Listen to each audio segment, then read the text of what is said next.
अस्सलाम वालेकुम नाजरीन, आप देख रहे हैं स्टेट क्राफ्ट और मैं हूं सैयद मुजम्मिल शाह। अडयाला जेल में मुलाकातों के हवाले से जो कंट्रोवर्सी गुज़श्ता रोज़ सामने आई, उस पर सलवर सलमान अकरम राजा साहब ने अब एक्शन लेने की बात कर दी। पार्टी चेयरमैन के ख़िलाफ़ भी बयान दे दिया और ये भी कहा कि जब खान साहब की बहनें वहाँ पर ज़मीन पर बैठी हुई थी, उनको अंदर जाने की परमिशन नहीं मिली, तो उसके बावजूद 4 लोग अंदर चले गए। ये हो नहीं सकता, ये डिसिप्लिन की खिलाफ वर्जी है। लेकिन एक मौक़िफ़ ये भी सामने आया जवाब में बैरिस्टर गौर साहब की तरफ से भी कि ये किसी मीटिंग में डिसाइड नहीं हुआ था कि अगर फैमिली के अरकान को मिलने नहीं दिया जा रहा तो लीगल टीम भी नहीं मिल सकती। इससे ये तासुर दोबारा से नुमायाँ होता है कि पार्टी के अंदर जो डिवीज़न है उससे पार्टी के बयानिए को और जो कंसेशंस वो चाहते हैं उसको नुकसान हो रहा है। और उसकी वजह शायद ये भी हो सकती है कि अब तक किसी अपोजिशन की तहरीक को फ़ाल करने में पीटीआई नाकाम रही। और दूसरी तरफ जहां मुज़ाकरात करने की बात है, उस पर आदम स्वाति साहब का जो बयान था कि उनको टास्क मिला खान साहब की तरफ से कि इस्टेब्लिशमेंट से बातचीत करें, उसको भी कंफर्म किया खान साहब ने और ये भी कह दिया कि हुकूमत से बातचीत करना मकसूद नहीं है, वो टारगेट नहीं है, बात सिर्फ इस्टेब्लिशमेंट से होगी। जिसके बाद ये अबहम कि पीटीआई किससे बात करना चाहती है वो किसी हद तक क्लियर हो चुका है। एक तरफ सोशल मीडिया भी है जिसके बारे में मरवत साहब ये कहते हैं कि वो एक प्रेशर ग्रुप बन गया है। यूट्यूबर्स पैसे कमाने के लिए ऐसा बयानिया तश्कील देते हैं कि उससे पार्टी को नुकसान होता है। इन तमाम चैलेंजेस को किस तरह से तहरीक इंसाफ डील करेगी और जो बैक डोर से डिप्लोमेसी की जा रही है, बैक चैनल मुज़ाकरात की बातें हो रही हैं, क्या वो कंसेशन दिलवाएंगी या फिर एक मैस मूवमेंट, जलसे, एहतजाज और तहरीकें? इस पर गुफ्तगू का आगाज़ करते हैं। आमिर इलियास राना साहब, आमिर ज़िया साहब, मुजम्मिल सुहरवर्दी साहब ज्वाइन कर रहे हैं। आप तीनों सीनियर सहाफ़ी हैं, तज्ज़िया निगार हैं, आप तीनों का बहुत बहुत शुक्रिया। राना साहब, आपसे आगाज़ करना चाहूँगा। सबसे पहले तो ये जो अबहम था कि बातचीत होनी किससे है, इस्टेब्लिशमेंट से बातचीत की जाएगी या फिर वफाकी हुकूमत से की जाएगी, इस पे जो 2 फैक्शंस तहरीक इंसाफ में थे, अब जब ये ख़बर सामने आती है, आज़म स्वाति साहब जो बात करते हैं कि मुझे टास्क मिला 2022 में बात करने का, आगे से जवाब नहीं आया और अब ये कहा जा रहा है कि हुकूमत के साथ मुज़ाकरात को मुस्तरद कर दिया खान साहब ने, तो अब आप समझते हैं कि ये मामला क्लियर हो गया है कि बात सिर्फ़ और सिर्फ इस्टेब्लिशमेंट से होगी और जो मुज़ाकराती अमल हमने कुछ महीनों पहले देखा था वो सिर्फ एक मीनिंगलेस एक्सरसाइज थी, इससे बढ़ के कुछ नहीं था?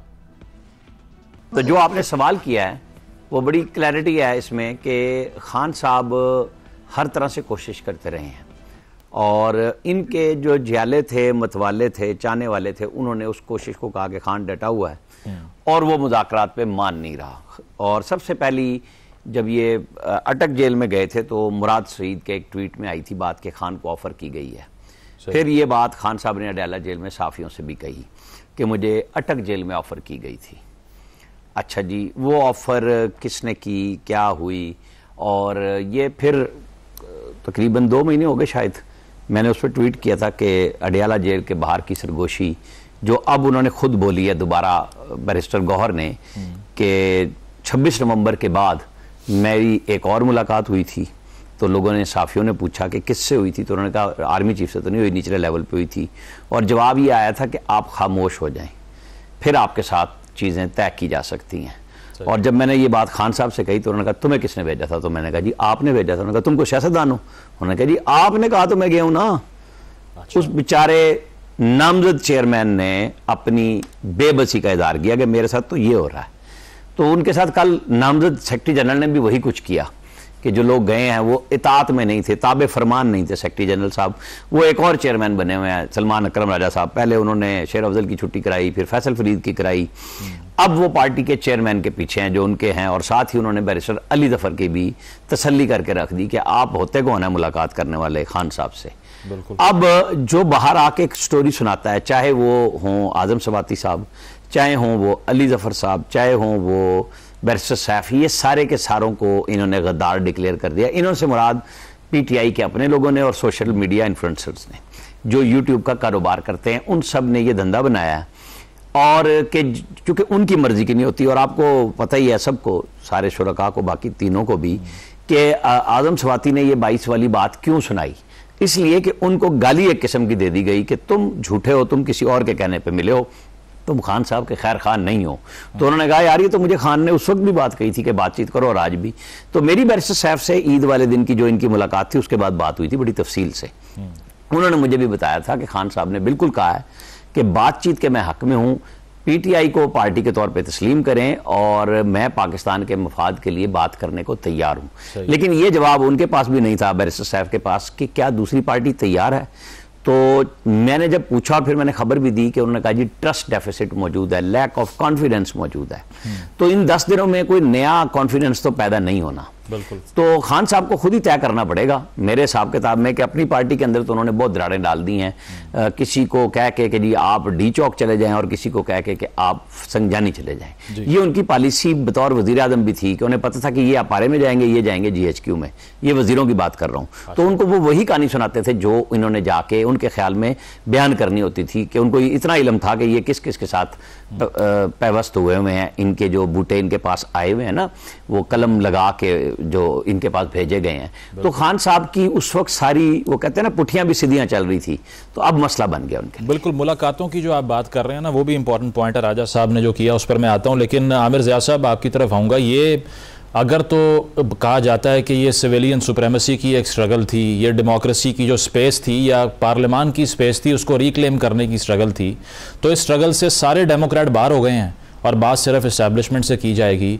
ये बयानिया जो है, इसमें कोई जमहूरी अंसर दिखाई देता है आपको? इसमें हम लोग बार बार एक ही मौजू पे बात करते हैं, वो यही है कि जी क्या इमरान खान जो हैं क्या एस्टेब्लिशमेंट से बात करना चाहते हैं, नहीं चाहते। मेरे ख्याल में तो उन्होंने कभी छुपाई नहीं अपनी ख्वाहिश को कि वो कोई भी मामला उनको जो तय करने हैं वो एस्टेब्लिशमेंट के साथ करने हैं। और जाहिर है कि इसमें बहुत सारे लोग जो है वो समझते हैं कि कोई इस तरह की लड़ाई हो रही है कि जहाँ पे एस्टेब्लिशमेंट को अंडरमाइन करके कोई वाकई फीलिंग सुप्रीमेसी की जो भी उनके ख्वाब ख्याल में है। मेरे ख्याल में लड़ाई की वो नौयत नहीं है। ये बात जो पीटीआई के अपने लोग चला रहे हैं उनको भी इल्म है, इमरान खान साहब के भी इल्म है, और जो भी पाकिस्तान की सियासत की नब्ज शनास है, पाकिस्तान के पावर मैट्रिक्स को समझता है, वो ये बात जानता है। इमरान खान की जो नाराजगी या जो उनका गुस्सा था जब उनको हटाया गया था, वो ये था, उनको ये नहीं था कि एक हाइब्रिड निजाम के खिलाफ थे वो तो हाइब्रिड निजाम के साथ खुश थे। आप याद करें ना कि एक सफे की जब बात हुआ तो Imran had never a problem about that. उनका प्रॉब्लम ये हुआ कि जब उनको हटाया गया तो उन्होंने कहा कि जी वो क्योंकि एक सेल्फ राइटियस शख्सियत अपने आप को हैं और समझते कि मैं सबसे ईमानदार हूँ और मैं सबसे बेहतर हूँ, और जो मेरे मुकाबले में लोग हैं, जरदारी साहब की डायनेस्टी हो, नवाज शरीफ साहब की डायनेस्टी, उसको करप्ट करार दिया करते थे। और वही नहीं करप्ट करार दिया करते थे, हमारी जो मुख्तलिफ एस्टेब्लिशमेंट के द्वार थे वो भी यही कहा करते थे। उनको शिकायत, दुख ये था कि जनाब आप मुझे छोड़कर, एक ईमानदार आदमी को छोड़कर आपने उनके साथ शेक हैंड कैसे किया। मतलब वही दुख था ना, मुझे क्यों निकाला वाला ही दुख था। हाँ, वही वाला दुख था, लेकिन उसका इजहार जो था वो जरा मुख्तलिफ था, वो ज्यादा इंटेंस था नवाज शरीफ साहब के मुकाबले में। वो तो जलसा करके बैठ गए थे, एक आध बार उन्होंने शोर मचाया, फिर वो क्योंकि ज्यादा जहाँ दीदा आदमी थे उन्होंने कहा नहीं भाई एक हद तक मैंने पर अपने जलाने हैं। लेकिन इमरान खान क्योंकि बिल्कुल एक मैं लफ्ज इस्तेमाल करूंगा कि जिल्टेड लवर का एक जो रद्द अमल होता है, नहीं वो लेसन लर्न कर लिया होगा ना, जब मुशर्रफ साहब के उस सारे एपिसोड में श्रीलंका से आने वाले तैयारे को लैंड नहीं करने दिया, तो लेसन लर्न कर लिया होगा कि अब फायदा नहीं है कन्फ्रंट करने का इतना, जो खान साहब ने अभी नहीं किया। तो खान साहब जो है, मतलब मेरे ख्याल में ये कोई ऐसी बात नहीं कि खान साहब नहीं करना चाहते। जो इस वक्त मेरे ख्याल में जो तैयार नहीं है मुज़ाकरात के लिए, एस्टेब्लिशमेंट जो है इस वक्त तैयार नहीं है, या वो जो भी टर्म्स, हमें नहीं पता कि अंदरूनी खाना क्या हो रही है, उसके मुतालिक हम सिर्फ क्या सराही कर सकते हैं। तो एस्टेब्लिशमेंट जिन टर्म्स बात करी होगी या जो उनका एक वो प्रेमिस होगा, उस पर गालिबन इमरान खान जो है वो तैयार नहीं होंगे। उनको फर्ज करिए कहा जा रहा है कि आप 2-3 बरस या साल भर या 2 साल खामोश बैठे हैं, इस सिस्टम को चलने दें, उसके बाद फिर देखेंगे। तो ये वाली अगर जो जहां तक बातें हैं तो उस पर इमरान खान वो भी एक अपनी एक पॉपुलर शख्सियत है, उनके पीछे लोग हैं, तो वो भी अपनी टर्म्स के ऊपर निगोशिएट करना चाह रहे हैं। सही। तो इसमें कोई मतलब है कि अगर आप ये कहेंगे जी ये लड़ाई इसलिए हो रही है कि जी यहाँ पर एक कहते हैं प्योर खालिस पार्लिमानी जमहूरियत हो, तो भाई सिविलियन हमारी पोलिटिकल पार्टीज के लिए तैयार नहीं है। यहाँ पे भी मैं समझता हूँ आने वाले कई बरस तक जो है, जब तक ये लोग अपने आप को इस काबिल करें, हाइब्रिड निजाम ही चलेगा। चले, पॉइंट आ गया आपका, पॉइंट आ गया मुजम्मिल साहब। ये जो आमिर ज़िया साहब बात कर रहे हैं, उन्होंने तो बहस ही ख़त्म कर दी। उन्होंने कहा कि सिविलियन सुप्रीमेसी की उस तरह की स्ट्रगल तो ये है ही नहीं, वो सिर्फ ये थी कि मुझे पीछे करके किसी और को क्यों आप ला रहे हैं।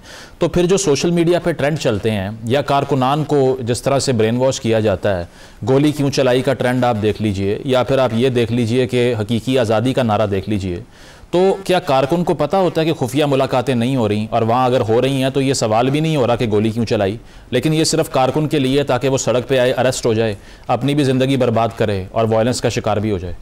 अब सूरत हाल ये है कि ये तो बात दुरुस्त है कि बयानियों के चक्कर में अवाम को धोखा दिया जाता है। कभी हकीकी आज़ादी का बयानिया है, आप आज देखें अमेरिका की गोद में हैं, कभी आप देख लें कि मेरा मतलब है कि अमेरिका गद्दार है, अमेरिका वो भी आप देख लें, और मुख्तलिफ बयानिए जो आप देखना चाहते हैं, आपने हर बयानी का अपनी जगह एक हशर देख लिया है और उसको यू टर्न देख लिया है। फिर एक लीडर कहता है कि यू टर्न तो बड़े लीडर की निशानी होती है कि वो यू टर्न लेता है। तो ये सब बातें तो अपनी जगह मौजूद हैं और मैं इसमें कोई, आप ये कह सकते हैं कि इस सारे काम को इमरान खान ने और तहरीक इंसाफ ने एक नई मेराज बख्शी है, वरना इस हमाम में सारी सियासी जमातें नंगी हैं। मैं नहीं समझता कि अपने वक्त पे किसी भी सियासी जमात ने बयानिए की ताकत को इस्तेमाल नहीं किया है और लोगों को बयानिए की ताकत से धोखा देने की कोशिश नहीं की है। ये सब सियासी जमातों ने किया है अपने अपने वक्त पे। लेकिन आप ये कह लें कि जितना आर्टिस्टिकली और जितना ब्रूटेंटली इसको पीटीआई ने या इमरान खान ने किया है, इसकी माजी में मिसाल नहीं मिलती। आप यही कह सकते हैं कि उन्होंने बहुत ज्यादा किया है, बाकियों ने कम किया था, लेकिन अपने अपने मौके पर सब ने इसमें जो है इस बहती गंगा में हाथ धोए हैं और बयानिए की ताकत को इसीलिए मैं समझता हूं कि पाकिस्तान की आवाम को बयानियों की सियासत से बाहर आना होगा और सियासी जमातों को उनकी कारकर्दगी पर वोट डालना होगा। बयानियों पर वोट डालने से, बयानियों पर वोट डालने का मतलब है धोखा खाना। मुजम्मिल साहब ये मुझे बताइए, सलमान राजा साहब की जो बात पहले राना साहब ने भी की है, अब उन्होंने कल जिस तरह से एक्शन लिया, पार्टी का चेयरमैन है बैरिस्टर अली जफर साहब हैं, उन्होंने कहा कि सबके खिलाफ कार्रवाई होगी। खान साहब की बहनें ज़मीन पर बैठी हुई हैं, आप मुलाकात के लिए चले गए और इसके बाद में आपको ऑथराइजेशन कैसे मिल गई? आपको बॉयकॉट करना चाहिए था। राजा साहब के एम्बिशंस क्या लग रहे हैं आपको पार्टी में? लेकिन ये लड़ाई है अलीमा खान और बुशरा बीबी की। अच्छा, ये लड़ाई सलमान अकरम राजा साहब अलीमा खान की पर्ची पे आए हुए हैं, बैरिस्टर गौहर दूसरी तरफ से हैं, और ये सलमान अकरम राजा साहब बुशरा बीबी के लोगों को टारगेट करते हैं, बुशरा बीबी के लोग अलीमा बीबी के लोगों को टारगेट करते हैं। आपने सलमान अकरम राजा के जिस ट्वीट का इशारा दिया है उसके जवाब बैरिस्टर गौहर साहब ने दिया है कि ये बताएं कि सियासी कमेटी में कब ये फैसला हुआ है कि अगर बहनों की मुलाकात नहीं होगी तो वकील मुलाकात नहीं करेंगे। ये फैसला कब हुआ है? उन्होंने कहा पीटीआई के अंदर कि अगर बहनों की मुलाकात नहीं होगी तो फिर सियासी मुलाकातें नहीं होंगी। उन्होंने कहा फिर ये फैसला भी कब हुआ है कि अगर इमरान खान की बहनों की मुलाकात नहीं होगी तो बुशरा बीबी की बहनें भी नहीं मिलेंगी। उन्होंने कहा जब पार्टी के अंदर ऐसा कोई फैसला ही नहीं है और इससे पहले 25 तारीख को जब बहनों की मुलाकात नहीं हुई तब भी तमाम वकला और पॉलिटिकल मुलाकातें हुई हैं और सब जाकर मिले हैं और किसी ने ये नहीं कहा कि अगर बहनों की मुलाकात नहीं होगी तो नहीं होगा। फिर उन्होंने कहा ये फैसला भी कहीं नहीं हुआ पार्टी में कि अगर एक की नहीं होगी तो बाकी मुलाकात नहीं करेंगे। बिल्कुल। तो अगर इमरान खान की बाकी 2 बहनों की को मुलाकात की इजाजत मिल रही थी तो फिर ये कहाँ फैसला हुआ है कि किसी एक वकील को अगर इजाजत नहीं मिलेगी तो बाकी कोई वकील मुलाकात नहीं करेगा, किसी एक पॉलिटिशियन को इजाजत नहीं मिलेगी तो फिर कोई सियासतदान नहीं मिलेगा। अभी कोई ऐसा बाइकआउट का फैसला तो नहीं हुआ कि एक को इजाजत नहीं मिलेगी तो बाकी कोई नहीं जाएगा। मेरे ख्याल में बैरिस्टर गौहर ने आज कहा है कि सलमान अकरम राजा साहब चीप पॉपुलैरिटी हासिल करने की कोशिश कर रहे हैं। मैं नहीं ये लफ्ज यूज कर रहा, ये लफ्ज बैरिस्टर गौहर साहब ने यूज किया है अपने रिस्पांस में कि चीप पॉपुलैरिटी लेने की कोशिश की जा रही है और उन्होंने उसकी मजम्मत भी की है। तो मेरे ख्याल में जब जो बैरिस्टर गौहर का जवाब आ गया है तो मुझे और आपको तबसरा करने की क्या जरूरत है, जूतियों में दाल बट रही है और चेयरमैन और सेक्रेटरी जनरल के दरमियान जो अब कल से हम देख रहे हैं इसको आप ऐसे ही समझें जैसे बुशरा बीबी और अलीमा खान के दरमियान ये गुफ्तगू हो रही है। प्रोग्राम में एक ब्रेक शामिल करते हैं, ब्रेक के बाद वापस आएंगे। Stay with us.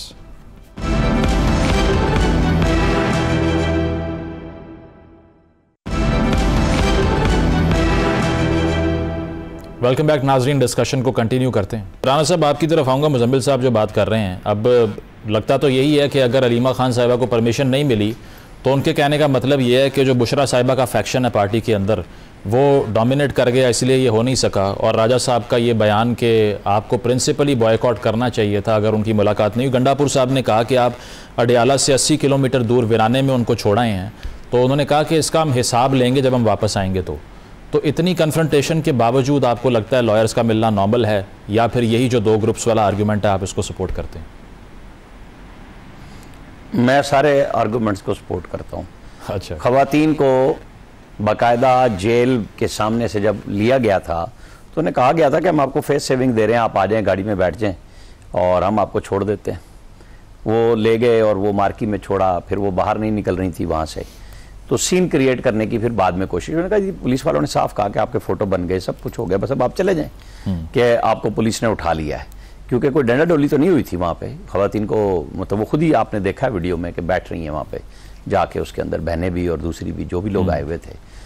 तो ये जो दावा किया गया था ना कि अगर नहीं मिलने दिया गया तो हम धरना देंगे, ये उसका जवाब था एक कोशिश करने के लिए।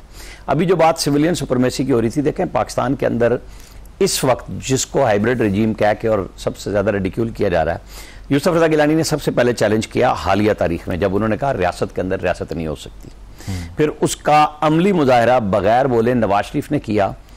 जब फरमाइशें आने लगी कि आप को चेयर की बात करें और आप एक्सटेंशन दें, बाहर ये कहा गया, मैं जनरल राहिल शरीफ के दौर की बात कर रहा हूँ कि जाने की बातें जाने दो, और अंदर फुल ग्रिल भी किया जा रहा है और मिन्नत तरला भी कि हमें एक्सटेंशन दो, वो नहीं दी गई। पहले गिलानी को बाहर निकाला, फिर नवाज शरीफ को निकाल दिया, फिर उसके बाद अब आप वोट को इज्जत दो की बात करते रहें। तो उस वक्त इमरान खान साहब उस झूले पे झूलना शुरू हो गए, जिससे ये पीपल्स पार्टी और नून लीग बड़ी दूर लेके आए थे बड़ी सफर के बाद कि भाई अपना अपना काम करते जाएं, सारे रियासती इदारे भी। तो अब तो फिर शहबाज शरीफ साहब तो फिक्रे भी दो मुकम्मल नहीं करते, उनको पता है रियलिटी क्या है, और वो इस रियलिटी के लिए सीएम पंजाब थे तब भी इसी बात पे थे कि हमें मुफाहमत करनी है, हमें मुजाहमत नहीं करनी। तो जब आज इमरान खान साहब को गेट नंबर 4 पे पोजीशन नहीं मिल रही, मतलब जगह तो वही लेनी है ना, शेख रशीद की मशहूर जगह जहां पे वो आए और वहीं पे बैठे रहे और फिर निकाला हुआ देश निकाला हुआ। याद है वो रायविंड के बाहर खड़े होकर कहते थे गिराओ जलाओ मार देंगे, कोई पकड़ने वाला नहीं था, कोई पूछने वाला नहीं था। इस मुल्क में मजहबी मुनाफरत फिरका वारियत की बुनियाद पे शेख रशीद नंबर 1 थे उसमें, आपको पता है। मतलब वो हर मस्जिद में जा जाके ये काम करते थे, जिसके नतीजे में फिर मसाजिद के अंदर सियासी जोमा पे, सियासी जलसों के अंदर कहीं गोली चल रही है, कहीं स्याही फेंक रहे हैं, कहीं जूता चल रहा है। आज ये सामना करना पड़ रहा है इनको, जो कुछ किया इन्होंने। अब आज इनके लिए इनका अपना सोशल मीडिया एक अफरियत बन गया है। जैसे ही 14 रुकनी कमेटी बनाई गई नेशनल सिक्योरिटी कमेटी के लिए, तो आपको और हमें पता है वो ट्वीट शुरू हो गए माइनस इमरान खान, तो वो लोग सारे पसपा हो गए कि भाई ये तो हमारे साथ क्या हुआ। जो बात अभी मैंने कही, आजम सवाती क्यों बोले इस बात पे कि उनको गाली दी गई, उनके एक जेस्चर पे सोशल मीडिया ने कहा कि तुम तो गद्दार हो, जिसकी बुनियाद पे उन्होंने 2022 से काम शुरू कर दिया जब जनरल आसिम मुनीर आ गए थे। मैं पिछली बात नहीं कर रहा, जनरल बाजवा के वक्त तो वो खुद छुप छुप के मिल रहे थे उनके साथ जाके, ऐवान सदर में भी, सब जगहों पे। नहीं, वो खान साहब ने कहा मुल्क के लिए कहा था मैंने, तो आज मसले हल हो। हाँ, मुल्क के मसले हल होने के लिए ऐवान सदर की उस मीटिंग में जाना जरूरी था जहां पे ना बताया जाए और डीजी ISPR भी आके बताएं कि आप हमें क्या क्या ऑफर कर रहे थे, डीजी ISI बताएं आपको आके, फकीदुल मिसाल प्रेस कॉन्फ्रेंस थी ना।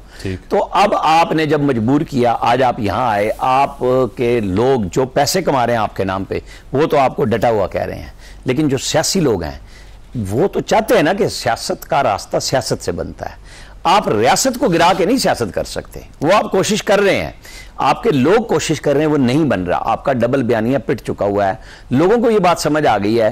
तो अब अगर आप इस मकबूलियत के जोम में हैं कि पाकिस्तान की फौज जो है वो घुटनों के बल आपके हुजूर पेश हो जाएगी अडयाला जेल में, तो ऐसा काम नहीं होने जा रहा। अच्छा, इस पर बिल्कुल आमिर ज़िया साहब जो बात कर रहे हैं, राना साहब भी, एक तो पहले आपने ही परेशानी का शिकार कर दिया ये कह कर के सिविलियन सुप्रीमेसी की तो ये स्ट्रगल थी ही नहीं पहले रोज़ से। अगर ये सिर्फ कंसेशन हासिल करने की है या इक़्तिदार में वापस आने की या जेल से बाहर आने की स्ट्रगल है, तो फिर जो अलीमा खान साहिबा के नाम से मंसूब करके ख़बर छपी कि ये कहा गया कि 2 ऑफ़र्स मिली हैं, पहली ये कि बाहर चले जाएँ, दूसरी ये कि जेल में 2 साल खामोश होकर गुजारा कीजिए अपना, तो फिर इन दोनों में से कोई ऑप्शन पिक क्यों नहीं कर ली अगर जेन्युइन स्ट्रगल उस तरह से करनी नहीं है तो?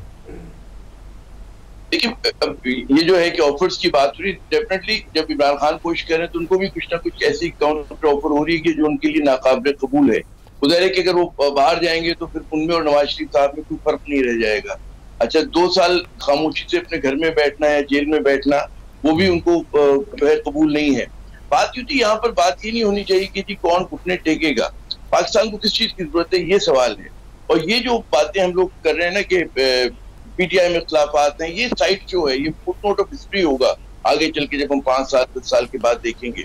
असल मसला ये कि जी पाकिस्तान की एक मुनज़्ज़म सबसे मजबूत हमारा इदारा जो बहुत रिस्पेक्टेड इदारा है, और पाकिस्तान की मकबूल सियासी जमात, उनके दरमियान खिंचाव तनाव होना चाहिए नहीं होना चाहिए, बुनियादी सवाल है। उस तनाव, उस कशीदगी को कैसे दूर होना है, उसके लिए किस किस को क्या करना पड़ेगा। उसके लिए नहीं होगा कि कोई मूंछ नीची करे, कोई माफी मांगे, कोई घुटनियों पर आए, कोई जरूरत नहीं है। आपको पाकिस्तान के मफाद की सेटलमेंट करनी होगी। वो सेटलमेंट हो सकता है कि अगर अल्लाह अपने सलीम दे तो फौरन हो जाए, और पाकिस्तान के मफाद में, जाती मफाद में बात नहीं कर रहा, पाकिस्तान के मफाद में असूल की बुनियाद पर होगी जी अगला इलेक्शन जो है वो मुतराजा नहीं होना चाहिए, उसमें हर पॉलिटिकल पार्टी को अपने हिसाब से जो है लड़ने का मौका मिलना चाहिए, किसी एक जमात में, तमाम जमात। और आमिर ज़िया साहब, जो आमिर ज़िया साहब इसके अच्छा आमिर ज़िया साहब, इसके अलावा जो अभी राना साहब बात कर रहे थे यूट्यूबर्स वाली, सोशल मीडिया वाली, उस पर मरवत साहब ने भी यही कहा कि पीटीआई में मुख्तलिफ प्रेशर ग्रुप हैं, जो यूट्यूबर ग्रुप है ना, जो डॉलर बनाने के लिए एक ऐसा बयानिया तश्कील देता है कि उससे खान साहब को और पार्टी को नुकसान यहाँ हो जाता है बैठकर।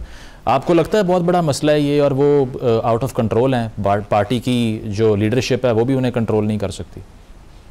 यूट्यूबर जो है दो धारी तलवार हैं। तो इमरान खान दायरे के, अगर एक तो ये हो ना कि इमरान खान का बराह रास्त राब्ता हो, या वो अगर लोगों को आके कोई पोलिटिकल लाइन दे रहे हो तो नहीं दे पा रहे, और या उन्होंने जान की एम्बिग्यूटी रखी है, दोनों सूरतें हो सकती हैं ना। तो वो इस चीज को मतलब है अपने हक में भी इस्तेमाल कर रहे, उनके खिलाफ भी इस्तेमाल हो रही है। हक में ये हो रहा है कि उनका एक इमेज जो है वो इस तरह का बन रहा है कि जी बहुत ही कोई नॉन कॉम्प्रोमाइजिंग किस्म की वो स्ट्रगल कर रहे हैं, ठीक है ना। और दूसरा ये कि जनाब नुकसान ही हो रहा है कि जो सेटलमेंट के चांसेस हैं, जो उनके प्रूडेंट किस्म के पॉलिटिकल लोग बैठे हुए होंगे जो समझते हैं कि जनाब ये मतलब है कि इतनी एक्सट्रीम पोजीशन नहीं लेनी। मैं फिर कहूंगा पाकिस्तान का मफाद, या पाकिस्तान का मफाद ये कि खाकम बतैन हमारा कोई इदारा जो अंडरमाइन हो, मेरे ख्याल में नहीं है। पाकिस्तान का कोई भी इदारा अंडरमाइन नहीं होना चाहिए। क्या मकबूल सियासी जमात को चल देना चाहिए, ये भी पाकिस्तान के मफाद में नहीं है। तो जो लोग मिडिल कोर्स की बात करते हैं, जो कहते हैं कि जी तवाजुन है पाकिस्तान की सियासत में, और तवाजुन बहुत जरूरी है कि अगर फर्ज करें कि अगर हम ये एक प्रेमिस बनाते कि जी पीटीआई को बिल्कुल दीवार से लगा के गाड़ दिया, खत्म कर दिया और खत्म हो गया इमरान खान, तो ये भी पाकिस्तान के लिए कल को जाके अच्छा नहीं होगा। और ये चीजें हमें 5-10 साल के बाद बाइट कर रही हूँ, बिल्कुल इसी तरह के जैसे आज बुखार अली भुट्टो जो है मतलब है कि उसको एक तमगा मिल रहा है, उनको सारी चीजें हो रही है, तो वो चीज खत्म नहीं हो जाती सियासी लोगों की, बल्कि वो और ज्यादा बन जाते हैं। तो बात ये होती है कि जब सेटलमेंट होना है तो आप ये सोचिए कि पाकिस्तान को आगे क्या लेके जाना है, हमें कितने बड़े बड़े मसाइल का सामने। हमें आप देखें कि इंटरनेशनली दुनिया बदल गई है, हम लोगों को गालिबन उससे इदराक भी नहीं, हम लोगों के एजेंडे पे भी नहीं है, हमारे मीडिया के एजेंडे पे भी ये नहीं हो रहा ना। हमारी सियासी क्लास पता नहीं किस सदी में रह रही है, 19वीं सदी की सियासत कर रहे हैं, नॉन इश्यूज की, बिल्कुल वही लोग जो है नॉन इश्यूज की सियासत हमारे कंधों पे सवार है कि जो खुद पार्ट ऑफ द प्रॉब्लम है। तो हमें अब आगे की तरफ देखना, और आगे की तरफ देखने के लिए सोल्यूशन चाहिए, हमें बलूचिस्तान का सोल्यूशन चाहिए, केपी का सोल्यूशन चाहिए, और सेंट्रल उसमें पॉलिटिक्स में पीटीआई एस्टैब्लिशमेंट का सोल्यूशन चाहिए, केनाल का सोल्यूशन चाहिए। आपको तमाम कंट्रडिक्शंस हैं, और रियासत को अपने बका के लिए उन कंट्रडिक्शंस को रिजॉल्व करना है, किसी भी तरह करे। तो ये उसका सिर्फ इलाज, आपने जुमला कि इसका इलाज डंडा नहीं होगा। डंडा बिल्कुल मतलब है कि इस्तेमाल करने की जरूरत होती है टेररिस्ट के खिलाफ, कुछ करें आप, लेकिन कुछ जगह आपको नॉन काइनेटिक ऑपरेशन भी करने होते हैं, पॉलिटिकल सेटलमेंट भी करनी होती है, कवर्ड तरीके से भी करनी होती है। बिल्कुल पॉलिटिकल इशू है, पॉलिटिकली रिजॉल्व होगा ना, बिल्कुल आप सही कह रहे हैं। मुजम्मिल साहब आपकी तरफ आता हूँ, ये जो अलीमा खान साहिबा का बयान है, 2 कंसेशंस जो ऑफर की गई कि बाहर जाने वाला, एक तो इसको कंफर्म कर दें, और दूसरा ये जो डॉक्टर्स का डेलीगेशन आया अमेरिका से, इन्होंने क्या किया, क्योंकि जिससे भी पूछें हर कोई डिनाई करता है कि खान साहब के हवाले से तो बात ही नहीं हुई मुलाकात में, और ना ही हुकूमत से कोई बात की गई है कि उनको रिहा कर दें। तो फिर ये सब क्या फेक न्यूज़ थी सोशल मीडिया पे जो चल रही थी? अच्छा, पहली बात तो मैं ये कहना चाहता हूँ, जो आमिर ज़िया साहब ने कहा ना कि रिकन्सिलिएशन होनी चाहिए इदारे के साथ, और पाकिस्तान की सियासत है। देखिए बात में इस वक्त मसला क्या है, इस वक्त मसला ये है कि आप एक तरफ तो तहरीक इंसाफ जो है वो अमेरिका में डेमोक्रेसी एक्ट को सपोर्ट कर रही है और उस पर लॉबिंग कर रही है, और उसको लेकर चल रही है, सेनेट में हेयरिंग में फौज के खिलाफ पेश हो रही है, और वहाँ फौज के खिलाफ गवाहियां दे रही है। और दूसरी तरफ पाकिस्तान में जो है वो मुफाहमत की बात करके और ये बयानियां बनाने की कोशिश की जा रही है कि हाँ हम तो बातचीत करने के लिए तैयार हैं। एक तरफ तो ये कहा, एक तरफ तो वहां पर मुद्दई बने हुए हैं फौज के खिलाफ अमेरिका में, जनरल आसिम मुनीर पर भी पाबंदियां लगवाना चाहते हैं, फौज पर भी लगवाना चाहते हैं, और वहाँ गवाहियां दे रहे हैं जाके फौज के खिलाफ। और दूसरी तरफ यहाँ पर फौज से बात करने के लिए मिलते कर रहे हैं। आप मुझे बताएं ये 2 काम इकट्ठे चल सकते हैं? नहीं, वो फवाद चौधरी कहते हैं ना कि वो कंट्रोल में नहीं है पार्टी के, जो ओवरसीज बैठे हुए नहीं, ये कैसे हो सकता है? अब उनके पास पीटीआई के ओहदे हैं, डी नोटिफाई कर दें सारों को, शुजात बरकी को लेकर सारों को, प्रेस रिलीज जारी कर दें कि आज जो जाएगा वो पीटीआई का अहदेदार नहीं होगा। इमरान प्रेस रिलीज जारी कर दें कि ये हमारे लोग नहीं हैं, हम इनको डिसोन करते हैं। ये जो पीटीआई के ऑफिशियल ट्विटर हैंडल से उनको रीट्वीट किया जाता है, उस सारे मटेरियल को वो रीट्वीट करना बंद कर दें। किसने कहा है कि पीटीआई के ऑफिशियल ट्विटर हैंडल से वो सारा कुछ रीट्वीट करें, डेमोक्रेसी एक्ट वाला और सारा कुछ? वो जब आप एक अपने ऑफिशियल ट्विटर हैंडल से रीट्वीट करते हैं, आप एंडोर्स करते हैं, तो ये मेरा मतलब बेकाबू कैसे हो गए जब आप उनको रीट्वीट कर रहे हैं? आप कह दें कि इमरान खान का ट्विटर हैंडल जो है वो अब इमरान खान का नहीं है, उसका नया बना दिया हमने, पहले वाले को हम डिलीट करवाना चाहते हैं, आप लिख दें ट्विटर को खत कि हम उसको ऑन नहीं करते हैं। सवाल बहुत सिंपल है कि आप एक तरफ तो फौज के खिलाफ आलमी सतह पर एक ग्रेट गेम में हिस्सेदार हैं और पाकिस्तान में उसके पांव पड़े हुए हैं कि किसी तरह मौका मिल जाए। तो अब ये दो काम कैसे हो सकते हैं, मुझे तो नहीं समझ आती है। कोई कहता है जी चुप कर रहने की ऑफर हो गई, कोई कहता है लंदन जाने की कौन ऑफर दे सकता है जिसका दामन ही कोई नहीं है। अच्छा, कौन जाएगा? वो लंदन चला जाएगा तो फिर अभी जो फौज के खिलाफ एजेंडा चला रहा है वो पूरी दुनिया में फौज के खिलाफ मुद्दई बन जाएगा जाकर। कौन उसको लंदन जाने की इजाजत दे सकता है? जहां तो जेल से निकलने के लिए जमानत चाहिए होती है और लंदन जाने के लिए तो दोहरी तीसरी जमानत चाहिए होती है पाकिस्तान में, अगर आपने किसी वक्त स्टेट से को गारंटी देके ही बाहर जाना होता है। सही। तो यहाँ आपने नवाज शरीफ गया था, मरियम का पासपोर्ट लाहौर हाईकोर्ट में रख लिया था, पहली दफा शरीफ फैमिली गई थी तो फिर पीछे लोगों को रख लिया था। तो यहाँ तो मेरा मतलब है कि मैं नहीं समझता ऐसी कोई ऑफर हो ही नहीं सकती इमरान खान को। करने वाला जी शऊर ही नहीं हो सकता जो इमरान खान को ये ऑफर कर रहा होगा एस्टेब्लिशमेंट की तरफ से कि आप बाहर चले जाएं। उसको नहीं पता बाहर जाके इमरान खान क्या करेगा। सही, मतलब गारंटर नहीं है उनका, लेकिन ये कौन ये कह सकता है कि आप बनीगाला शिफ्ट हो जाएं। ये जो अमेरिकन डॉक्टर्स का वफद आया उस पर भी कमेंट कर दें। ये अमेरिकन डॉक्टर्स का जो वफद आया है उन्होंने खुद क्लेम किया है कि उनकी सिर्फ इदारे से मुलाकात हुई। अच्छा। और एक इफ्तारी पर वो आए हैं और वो इफ्तारी उनकी आप देखें ना ओवरसीज कन्वेंशन भी हो रहा है, वो आए हैं, उन्होंने कंफर्म किया है कि उनकी इदारे के एक अफसर से मुलाकात हुई है। मैं आसिम मुनीर साहब से उनकी मुलाकात नहीं हुई है।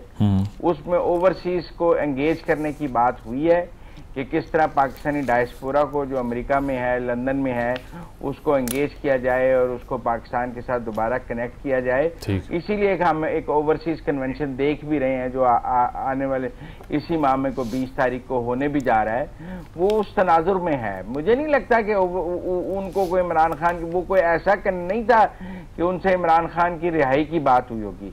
यकीनन वो डेमोक्रेसी एक्ट में लॉबिंग कर रहे थे, वो डॉक्टर्स, उनकी जो ग्लोबल फ्रंट तंजीम थी, सही, उनसे जरूर बात हुई है कि आप इस तरह की लॉबिंग ना करें और इस तरह में आप आगे ना जाएं, क्योंकि उसमें आगे सेनेट की हेयरिंग भी है। लेकिन मैं नहीं समझता कि वो भी कहीं इमरान खान की गारंटी दे सकते हैं। अच्छा। और उनके साथ जो पीटीआई ने हाल किया है वो भी हमारे सामने ही है कि उनको पूरे अमेरिका में गद्दार साबित कर दिया है। तो फिर अब आप उसके बाद इमरान खान ने सारी अपनी कमेटी भी जो फॉरेन रिलेशंस की है वो डी नोटिफाई कर दी। देखें ये वो मुलाकात हुई है 15 को, इमरान खान ने डी नोटिफाई किया 18 को। इसका मतलब खान साहब को पता लग गया कि वो लोग आए हैं, मिले हैं, तो उन्होंने कमेटी को डी नोटिफाई किया। वो कहते हैं हम आतिफ खान और सजाद बरकी की इजाजत से मिले हैं, इसीलिए आतिफ खान को भी डी नोटिफाई किया गया। तो वो पीटीआई की अपनी लड़ाई है। खान साहब ने वो कमेटी डी नोटिफाई करके भी ये साबित किया है कि वो मुफाहमत की बात नहीं करना चाहते, वो तो फौज पर पाबंदियां लगाने की बात करना चाहते हैं अमेरिका में। अगर कोई अमेरिका से फौज के साथ मुलाकात करेगा वो उसको निकाल देंगे। सही। प्रोग्राम में एक ब्रेक शामिल करेंगे, ब्रेक के बाद गुफ्तगू को आगे बढ़ाते हैं। Stay with us.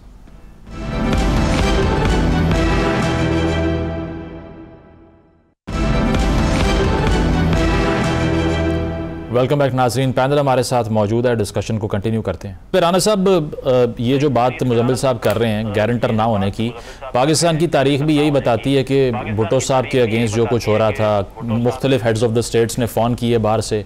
Nawaz Sharif साहब का जो तैयारा हाईजैकिंग केस था उसमें कंसेशन भी, बाहर से अगर रब्ता ना किया जाता क़यादत से उस वक्त की तो शायद ना मिलती। आपको लगता है इशू यही है पीटीआई का, बिलखसूस खान साहब का, कि कोई इंटरनेशनल गारंटर्स नहीं है या सेवियर्स नहीं है? अनफॉर्चुनेटली देखें, इशू होता है हर दफ़ा एक नया। भुट्टो साहब के लिए बहुत दुनिया ने बात की, और जब सऊदी अरब से आई, मैं आपको एक तारीखी वाक़या बता देता हूँ कि जी इनको छोड़ा जाए, तो जनरल ज़िया-उल हक ने एक फ़ाइल भेजी जो शाह खालिद आए थे मरहूम वहाँ पे लाहौर में उनका बड़ा इस्तकबाल किया गया था और पाकिस्तान के एटमी प्रोग्राम के लिए एक थी तवक्को कि वो बड़ी खतीर रकम देंगे। वहाँ आपको पता है ऊँट घोड़े सब नचाए गए थे लाहौर में उस वक्त जी। तो जितना खर्चा उनके इस्तकबाल पे किया था उतना उन्होंने अनाउंस नहीं किया था पैसा। तो भुट्टो साहब की आदत थी वो लिख के बात करते थे, तो जो कुछ उन्होंने सऊदियों के लिए लिखा था ना तो वो पेपर वहाँ चला गया। उसके बाद भुट्टो साहब के लिए किसी ने नहीं पूछा। मसला फ़र्क यह है कि इमरान खान साहब जो कुछ स्टेट के साथ कर चुके हैं और जिस इदारे के साथ ये बात करना चाहते हैं कि सिर्फ मुझसे करो, उसके बारे में, उनकी शख्सियात के बारे में तो तमाम सियासी शख्सियात ने बात की, लेकिन इदारे पे हमला नहीं किया। GHQ पे, कोर कमांडर हाउस पे, ISI के ऑफिस पे, PF बेस पे। ये सिर्फ PTI का तो इम्तियाज़ है इस वक्त जो उनके गले पड़ा हुआ है कि जनाब जब आप जेल में जाने से पहले ऐसे अरेंजमेंट करके गए हुए हैं और आपकी गारंटी कोई बाहर की तो कोई दूर की बात हो गई ना, क्योंकि मुजम्मिल भी यही बात कह रहे थे कि अलीमा खान जो कह रही है ना बाहर की भी ऑफर हुई और यहाँ वाली बात मानी जा सकती है कि आप खामोश रहें, ये तो हर बंदा कह रहा है लेकिन वो नहीं मान रहे ना। तो जब वो यहाँ के लिए नहीं मान रहे तो बाहर के लिए कौन मानेगा? उनसे कोई बात नहीं करेगा इस बात पे। वो तो जो भी नाम्स होंगी किसी की, चाहे वो कोई धमकी लगा के करता है, धमकी वाले को तो ट्रंप को तो 4 महीने हो गए ना अब आए हुए, चौथा महीना चल रहा है उनका, तो वो तो थैंक यू भी कर रहे हैं। और मैं तो बार बार कहता हूं कि एक दफ़ा वो कह दें, ट्वीट कर दें कि फिर हमारी जो इस्टेब्लिशमेंट है और जो हमारी गवर्नमेंट है दोनों का आपको रद्द अमल और मुझे भी पता चल जाएगा कि हम कितने पानी में हैं, खड़ा हो जाएगा ना सामने जी जी। लेकिन वो भी कोई इस तरह तो नहीं आ रहे, वो टैरिफ लगा रहे हैं चाइना के ऊपर 104%, वो 94% लगा रहा है बदले में। एक नई रेस में अमेरिका दाखिल हो गया हुआ इस वक्त, उनको अपनी पड़ी हुई है। बिल्कुल चलें, शायद हम भी इतने इंपॉर्टेंट होंगे कि हमारे लिए भी कोई बात करें, मुझे कुछ नहीं लग रहा इसमें। ठीक है, इस पे आमिर ज़िया साहब आपकी तरफ आता हूँ। ये जो राना साहब ने बात की इंटरनेशनल गारंटर्स की, वो तो अपनी जगह, लेकिन अब जो PTI का अंदरूनी खल्फिशार था उसका भी आपको लगता है ये डायरेक्टली कॉन्सिक्वेंस है कि जो ईद के बाद तहरीक चलाने की बात हुई थी, ऐलान किए गए थे और मोबिलाइज़ करना था मैसेज को, कुछ भी नहीं हो सक रहा। मौलाना साहब ने कहा जेनवन क़यादत जेल में है, जो बाहर है उनसे बात करने का फ़ायदा नहीं है। तो ये PTI की इंटरनल डिवाइड की वजह है कि कोई तहरीक चल ही नहीं पा रही? 2-3 फैक्टर्स हैं मुजम्मिल साहब। एक तो जाहिर है कि PTI जो अगर तकसीम का शिकार है और वहाँ पे वो नहीं कर पा रहे तो उससे एक इशू हो। फिर एक और बात है कि जो आखिरी मरतबा जब इन लोगों ने एहतजाज किया था और जिस तरह का मतलब स्टेट ने अपनी ताकत का इस्तेमाल किया था, उसके बाद में तहरीक चलाने की स्टेक बहुत ज्यादा हाई हो गई है, बहुत बुलंद हो गई है। और जो कोई मतलब है कि जो मैसेज दिया गया है कि जी अगर आप जो एक आम जमहूरी तरीका होता है कि आप एहतजाज कर सकते हैं, फला कर सकते हैं, वो उसके लिए अब जो है स्टेक जो है उसके ऊपर कार्रवाई बहुत बड़ी होगी। तो या तो वो सोच रहे हैं कि जी हमें कन्फ्रंट करना है, वरना कोई ये नहीं हो रहा कि जी पहले होता था कि मुजाहरा किया, जलसा जुलूस किया, फिर घर चले गए, फिर आ गए, तो ऐसी सूरत हाल नहीं है। तो ये दूसरा मेरे ख्याल में फैक्टर ही ज्यादा आम फैक्टर। तो वो जो मुराद सईद साहब ने कहा कि वो रैली निकाल देंगे तनहा, उसका क्या होगा? अब वो देखिए, मैं फिर कहूंगा ये सारे साइड शोज हैं। असल जो शो है ना जहाँ से खबर निकलेगी वो ये होगी कि क्या कोई सेटलमेंट होगा, कोई, मैं कॉम्प्रोमाइज से इस्तेमाल नहीं कर रहा, मैं कह रहा हूँ कि पाकिस्तान के मफाद में कोई सेटलमेंट होगा, मामला वहीं से आगे बढ़ेगा। अगर कोई ये समझता है कि जी हम टकराएंगे और हम जनाब मतलब चीजों को गिरा देंगे, तो मेरे ख्याल में अगर पर आप किसी तरह से काबिल हुए भी तो पाकिस्तान को बहुत नुकसान है और ये चीज सस्टेनेबल नहीं है पाकिस्तान के लिए कि खुदा ना खास्ता कितनी बड़ी तहरीक चले, आप सोचें उसकी कॉन्सिक्वेंसेस क्या होंगे। हमारे पहली 2 सूबे जो है बहुत नाजुक हालात में। चलें, पॉइंट आ गया। ठीक है, लास्ट मिनट है मेरे पास। मुजम्मिल साहब, ये शॉर्टली मौलाना साहब का बिहेवियर कैसा लग रहा है, किस तरफ जाएंगे, अपना वजन किस पलड़े में डालेंगे? सेकेंडली, नवाज शरीफ साहब की आज अब्दुल मालिक साहब से मुलाकात हुई और इसके साथ साथ राना सनाउल्लाह साहब ने कहा कि अवामी राब्ता मुहिम चलेगी, वो जलसे भी करेंगे। तो कुछ हम टेलीविजन स्क्रीन्स पर देखना शुरू करेंगे नवाज शरीफ साहब को कमिंग फ्यूचर में, रिसेंट फ्यूचर में, या फिर आपको लगता है कि इसी तरह बिहाइंड द कैमरा ही रहेंगे? वो नहीं, वो एक्टिव पॉलिटिक्स करेंगे। उन्होंने एक ड्यू कोर्स देना था अपनी गवर्नमेंट्स को कि वो कुछ डिलीवर कर लें और उसके डिलीवर करने के बाद वो जो है वो बाहर निकलेंगे। यकीनन कोई चीज सेल करने को होगी तो वो बाहर निकलेंगे ना। तो आहिस्ता आहिस्ता बिजली सस्ती की है, कोई हम मरियम की कारकर्दगी की बात हो रही है, कोई गवर्नमेंट और चीजें सस्ती कर ले तो भाई well Nawaz Sharif have something to sell. वो जरूर पब्लिक में जाएंगे और बात करेंगे कि देखें मेरी हुकूमतें ये डिलीवर कर रही हैं। लेकिन शुरू में तो मैं भी समझता हूं कि उन्हें 1-1.5 साल इन हुकूमतों को सेटल होने का वक्त देना चाहिए था और इन हुकूमतों को डिलीवर करने के लिए एक वक्त देना चाहिए था। कोई इतनी जल्दी नहीं आई हुई थी कि वो फौरन ही सड़कों पर निकल आते इलेक्शन के बाद। कोई, मेरा मतलब, मुल्क में मारामारी तो नहीं थी। वो पीटीआई की तो जरूरत थी कि वो हुकूमत को गिराना चाहते थे। नून लीग तो कोई सियासी दर्जा हरारत तेज करना नून लीग को सूट तो नहीं कर रहा था कि वो दर्जा हरारत गर्म कर ले। लिहाजा मैं समझता हूं कि हल्की फुल्की सियासी मुलाकातें जारी रहेंगी। अभी तो आगे गर्मी बहुत शुरू हो जाएगी पंजाब में, अभी 40 हो गया है। मुझे तो अभी भी लगता है कि अभी जलसों जुलसों का मौसम नहीं होगा। और मौलाना साहब कौन सी साइड चूज करेंगे? बाहर जा रहे हैं, मौलाना साहब सेंटर फॉरवर्ड खेलेंगे। अच्छा, दरमियान में वो गेंद सेंटर फॉरवर्ड के पास रहेगा और सेंटर फॉरवर्ड जो है वो गेंद को ड्रिबल करता हुआ इधर आगे से पीछे जाता रहेगा। बिल्कुल, एज अ सीजन पॉलिटिशियन इसी में वो बेस्ट है, मेरा ख्याल है। बहुत शुक्रिया मुजम्मिल सोहरवर्दी साहब, आमिर ज़िया साहब, आमिर इलियास मौजूद थे। एक ब्रेक शामिल करेंगे, ब्रेक के बाद वापस आते हैं। Stay with us.